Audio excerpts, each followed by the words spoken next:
What if I told you that everything you believe about the nature of Christ, everything the church has taught you for 2,000 years, might be built on a lie? What if I told you that there was an ancient understanding, hidden and suppressed, that reveals a truth so profound it could shatter your entire worldview? But deep down, you've always felt it, haven't you? Nagging sensation that something doesn't quite add up, that the story you've been told feels incomplete, sanitized, almost too human for something truly divine. Stay with me until the end, because what I'm about to reveal could change not just how you see Christianity, but how you understand the very nature of reality itself. This isn't just philosophy. This isn't just theory. This is the suppressed wisdom that early Christians died to protect. Welcome, seeker of hidden truths, to a journey that could transform your entire existence. Today we're diving deep into one of Christianity's most forbidden secrets, the doctrine of Docetism. And I promise you, by the end of this exploration, you'll never look at the divine the same way again. Have you ever wondered why the early church fathers fought so viciously against certain teachings? Why they burned books, excommunicated believers, and literally rewrote history to hide specific ideas? The answer lies in what we're about to uncover together. That may start with something that might surprise you. The word Docetism comes from the Greek word dokine, meaning to seem or to appear. But here's where it gets interesting. This wasn't just some abstract philosophical debate. This was a battle for the soul of Christianity itself. Picture this. It's the 1st and 2nd centuries after Christ. The Roman Empire stretches across the known world, but in hidden rooms, in secret gatherings, early Christians are grappling with a mind-bending question. If Jesus was truly divine, could he actually have suffered? Could God himself truly die? And here's what they don't tell you in Sunday school.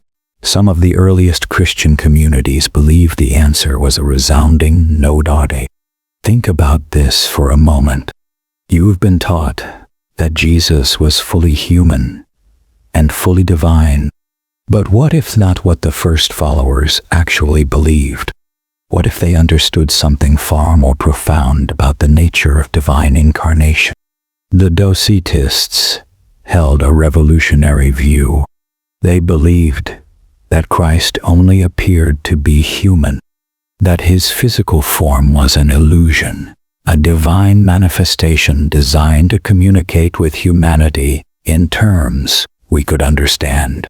But his true essence, his real nature, remained pure, untainted, and absolutely divine. But here's where it gets even more interesting. This wasn't just theological speculation.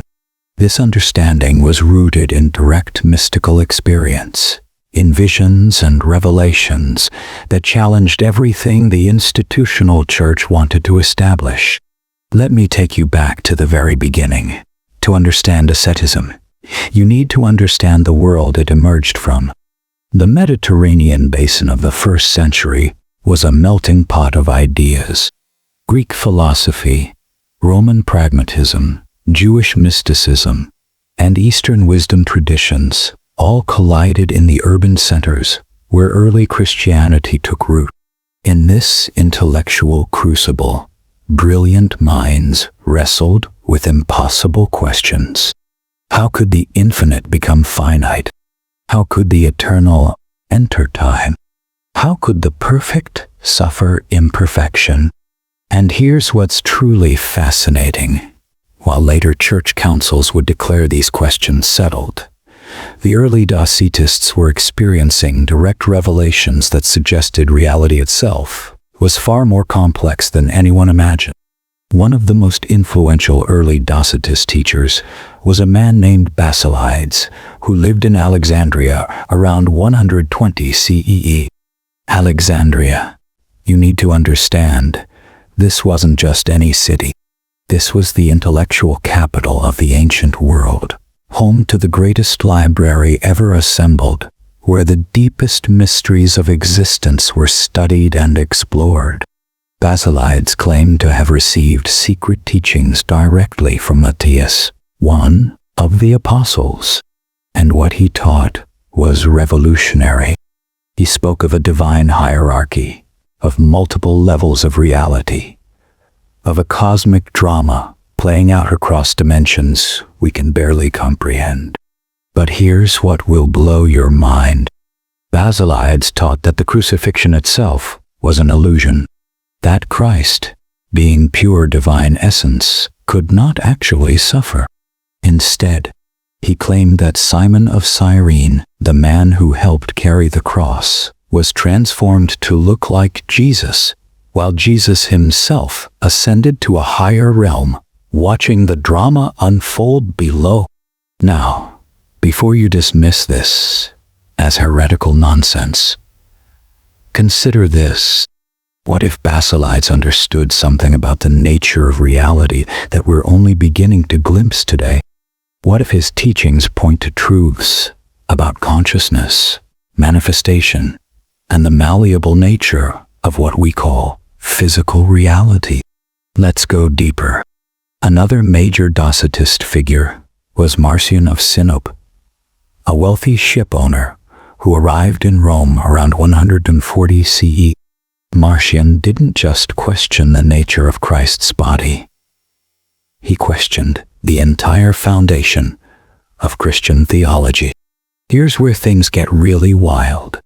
Marcion taught that the God of the Old Testament and the God revealed by Jesus were actually two completely different beings. The Old Testament God, he claimed, was the demiurge, a lesser creator deity who fashioned the physical world as a kind of prison for divine souls. Jesus, in Marcion's understanding, was sent by the true, supreme God to liberate humanity from this material trap. And because Jesus came from the realm of pure spirit, he could never truly become contaminated by physical matter. His body was a divine projection, real enough to interact with the world, but not subject to its limitations. Think about this for a moment. Have you ever noticed how the God of the Old Testament seems so different from the loving Father Jesus describes? Have you ever wondered about the apparent contradictions between divine justice and divine mercy? Marcion believed he had the answer, and his answer was Docetic. But that's just the beginning. The implications of Docetic thinking extend far beyond questions of Christ's nature. They touch on fundamental questions about reality itself, about the relationship between spirit and matter, about the very purpose of human existence. The next part is where it gets really fascinating. You see, Docetism wasn't just a Christian phenomenon. Similar ideas were emerging across the ancient world. In Greece, philosophers spoke of the material world as a shadow of higher realities. In India, sages taught that the physical universe was Maya, an illusion projected by divine consciousness. What if these weren't separate developments? What if there was a universal truth being recognized simultaneously across cultures? What if Docetism was humanity's attempt to articulate something profound about the nature of existence itself? Let me share something with you that changed everything for me. Yet, when you start studying the actual texts and teachings of these early Docetists, rather than just the attacks against them by their opponents, a completely different picture emerges. These weren't confused heretics stumbling in the dark. These were sophisticated mystics and philosophers who had experienced something real, something that convinced them that the boundary between spirit and matter, between divine and human, between real and apparent, was far more fluid than anyone imagined. Take the Gospel of Peter, for example. This ancient text, discovered in Egypt in 1886, contains explicitly Docetic passages. It describes Christ on the cross saying, my power, why have you forsaken me?" before being taken up while his body remains. But here's what's truly remarkable. The text doesn't present this as tragedy or suffering, but as a cosmic revelation. It's as if the crucifixion becomes a kind of divine theater, designed to reveal deeper truths about the nature of reality itself. What I'm about to share is not for everyone, but if you stayed with me this far, you're ready to hear it. The suppression of Docetism wasn't just about theological correctness. It was about power, control, and the establishment of a religious system that could be managed by human institutions. You see, if Christ only appeared to be human, if his suffering was an illusion, if divine nature could not actually be limited by physical constraints, then what did that say about the nature of every human soul? What did that suggest about our own potential for transcendence? The Docetists taught that within every person was a spark of the same divine essence that animated Christ. The difference wasn't one of nature, but of recognition. Christ knew what he was. Most humans had forgotten. And here's the part that the institutional church found most threatening.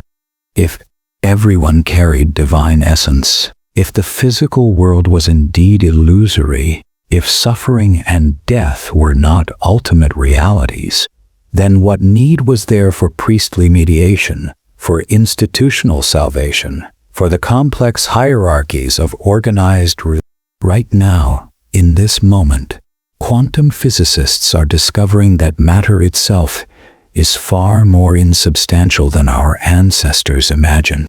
At the subatomic level, particles exist in probability clouds. Matter and energy are interchangeable, and consciousness itself seems to play a fundamental role in determining reality. What if the ancient Docetists intuited these truths 2,000 years before we had the scientific tools to verify them? What if their understanding of Christ's apparent humanity was actually a sophisticated recognition of the apparent nature of all physical manifestation? But here's where it gets even more profound. The Docetist understanding wasn't just about Christ. It was about you. It was about the recognition that your own physical form, your own suffering, your own limitations are not the final word on your nature. When was the last time you felt that spark, that inner knowing that you are more than your circumstances, more than your physical body, more than the story you've been told about yourself? The Docetists would say that spark is your divine essence recognizing itself. Christ consciousness awakening within you. Let me take you deeper into the actual practice of Docetic communities. These weren't just intellectual discussion groups. They were mystical schools, places where direct experience of divine reality was cultivated and shared. They practiced what they called putting on the Christ, a process of aligning consciousness with divine nature until the boundaries between self and Christ dissolved. They understood that if Christ's humanity was apparent rather than ultimate, then their own humanity was equally malleable. Some of the most advanced Docetic practitioners reported experiences of bilocation, of consciousness operating independently from the physical body, of direct communion with divine intelligences. These weren't hallucinations or wishful thinking. These were systematic explorations of consciousness that challenged every assumption about the nature of identity and reality. Here's what they discovered, and this is the part that changed everything for me. When you truly understand the Docetic principle, when you grasp that physical manifestation is a kind of divine projection, everything becomes possible. Healing becomes natural. Transformation becomes inevitable. Limitation becomes voluntary. But deep down, you've always known this, haven't you? In your highest moments, in those peak experiences where you felt connected to something greater than yourself, you touched the truth that the Docetists systematized into doctrine.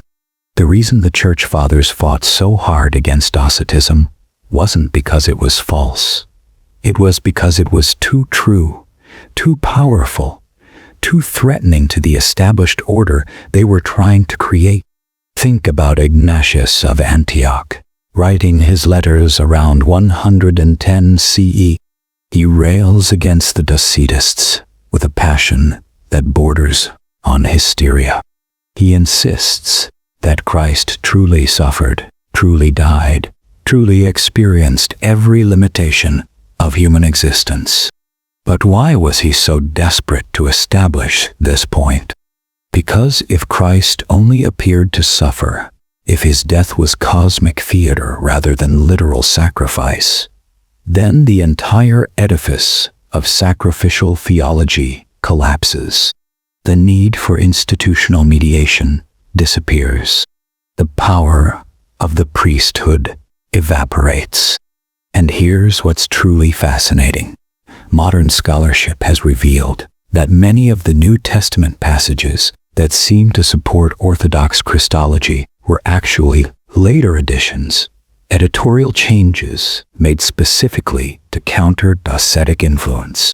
The original texts were far more ambiguous about the nature of Christ's embodiment. They left room for the mystical understanding that the Docetists preserved and developed. You're about to discover something that 99% of people never realize.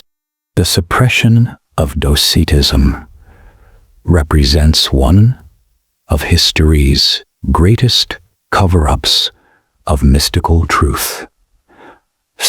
But that truth has never been completely eliminated. It's been preserved in hidden traditions, in mystical Christianity, in the deeper teachings of those who experience the Christ consciousness directly. Let me share with you the practical implications of Docetic understanding. When you realize that your physical form is a divine projection rather than your ultimate identity, healing becomes a matter of adjusting the projection. When you understand that circumstances are appearances rather than facts, transformation becomes a question of shifting the lens through which divine consciousness views reality. This isn't metaphysical speculation. This is practical mysticism. The Docetists developed specific techniques for what they called putting off the body. Not through death, but through the recognition of what you truly are, beneath the appearance of limitation.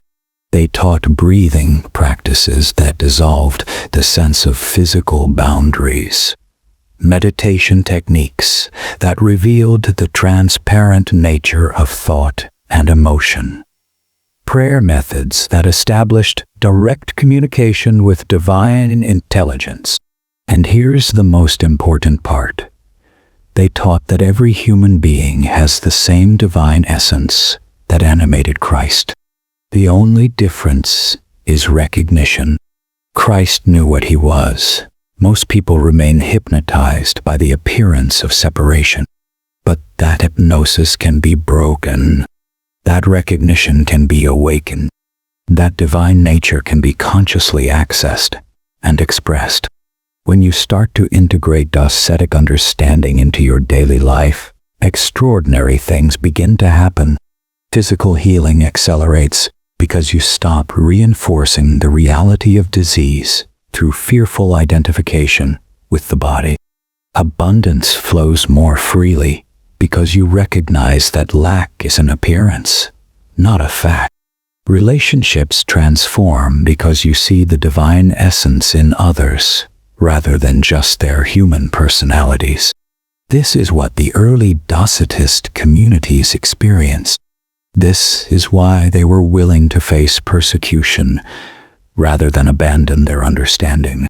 They had tasted something real, something that made all the suffering and limitation of ordinary human existence reveal itself as voluntary and temporary. But here's what will absolutely blow your mind. Recent archaeological discoveries have revealed that Docetic ideas persisted far longer and spread much wider than previously believed. Hidden texts, secret symbols, encrypted messages in seemingly orthodox writings. The Docetic underground never completely disappeared. In medieval Europe, groups like the Cathars carried forward Docetic principles under different names. In the Islamic world, certain Sufi orders preserved the understanding of divine appearance versus divine reality. In the Eastern traditions, similar insights were encoded in teachings about the illusory nature of physical manifestation. What if I told you that every genuine mystical tradition, regardless of its external religious trapping, eventually arrives at essentially Docetic insights? That the recognition of divine essence appearing as human form is not a Christian heresy, but a universal truth that Christianity temporarily suppressed. The mystics of every tradition speak of the same realization, that what we call physical reality is far more fluid and consciousness-dependent than ordinary perception suggests, that what we call the self is actually divine awareness, appearing to be limited and separate. Jesus himself taught this. When he said before Abraham was, "I am," he was pointing to the eternal divine nature that exists prior to and beyond all temporal manifestation. When he said, "I and the Father are one," he was revealing the non-dual truth that the Docetists systematized into doctrine. The tragedy is that this understanding was driven underground, just as Christianity was becoming institutionalized. Instead of a religion of mystical realization, we got a religion of historical belief. Instead of a path of direct experience, we got a system of external authority. But the truth has never been lost. It's been waiting for a time when human consciousness would be ready to reclaim its divine heritage, waiting for individuals brave enough to look beyond the appearances of limitation and suffering to the reality of unlimited divine potential. And that time is now. Right now, in this moment, you have the opportunity to step into the same understanding that inspired the early Docetists. You have the chance to recognize that your true nature is not the struggling human you appear to be, but the divine consciousness that is appearing as human for the sheer joy of creative expression. This recognition doesn't make you special. It reveals what has always been true. It doesn't elevate you above others. It dissolves the illusion that there are others in any ultimate sense. It doesn't solve all your problems. It reveals that what you thought were problems were actually opportunities for divine consciousness to explore and express itself in infinite variety. So, here's what you need to understand. The full story of Docetism isn't ancient history. It's a living tradition that you can access right now. The same divine essence that the Docetists recognized in Christ is the same essence that you are, that I am, that everyone is beneath the appearances of separation and limitation.